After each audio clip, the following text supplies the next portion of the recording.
Hey, I'm Shonda Bradley, speaker, corporate trainer, and life coach.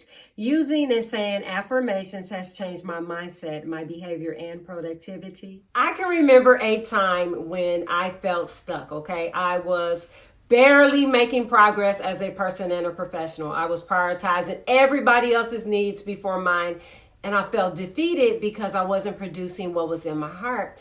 So I reached out to one of my coaches, and the first thing she said, "Are you saying your affirmations?" And I laughed because even though I believe on a daily basis, we should affirm what we want to actualize so we can rise, right?